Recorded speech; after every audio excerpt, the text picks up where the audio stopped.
Hello, magandang araw. Gusto ko lang i-share sa inyo yung favorite beach namin dito sa Kabungawan, Burgos, Pangasinan. Umalis kami ng Manila at 12 a.m. and then nakarating kami ng 6 a.m. Tamang-tama sa Bukang Liwayway. At syempre, bago kami makarating sa beach, mamimili muna kami ng aming mga pagkain. Pandesal, magkano pandesal, kuya? Oh, ano, ayan. 20 pesos. 20. Okay na, pwede pa sir. And finally, nakarating din kami sa place. Nakakapagod mag-drive. Ay, taray. Iba.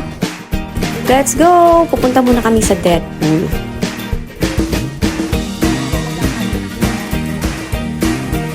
At syempre, picturean muna. O, diba? Ang tataba, diba? Pak!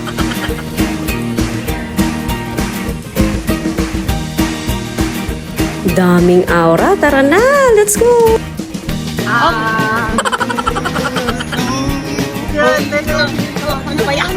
Ang gagawin, hirap ako sa paghuli ng iyong pansin.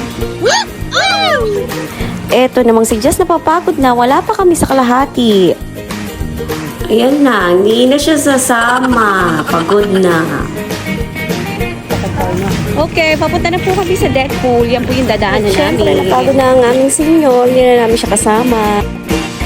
Super linaw talaga ng tubig dito. Ang daming isda. Teka, pak, aura.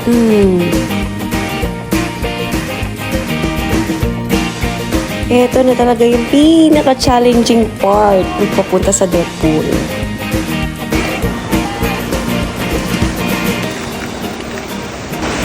Alam nyo, pag high tide, guys, hindi ito makita. Kaya hindi kami nakakapunta dito pag high tide. O, diba?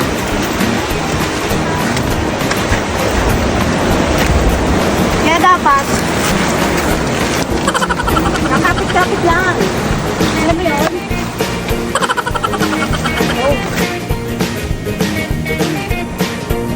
Dalawang isip si Madam. Kabila na lang daw. Eto na, tatawid na tayo sa kabila. Ito yung pinupuntahan dito ng mga turista. At syempre, hindi kompleto ang tour mo kapag hindi mo napuntahan tong Deadpool na dinarayo ng lahat dito sa Kabungawan.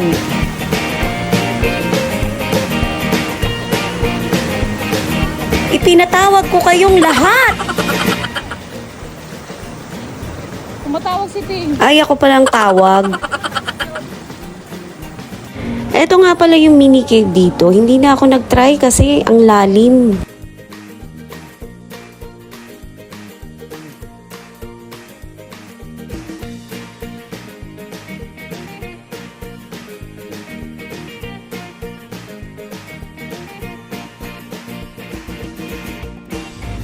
At sa day 2 namin, nagpunta naman kami sa Masangret Beach na katabi lang ng Mary Hill.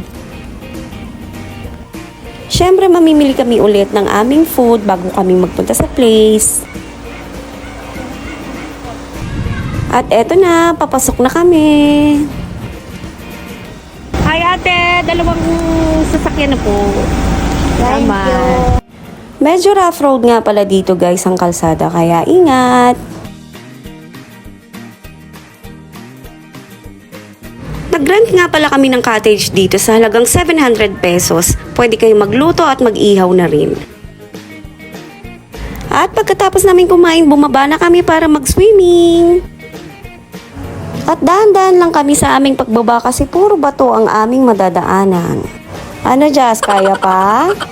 At pagbaba nga namin, napawaw kaming lahat dahil super ganda at nakaka-relax dito.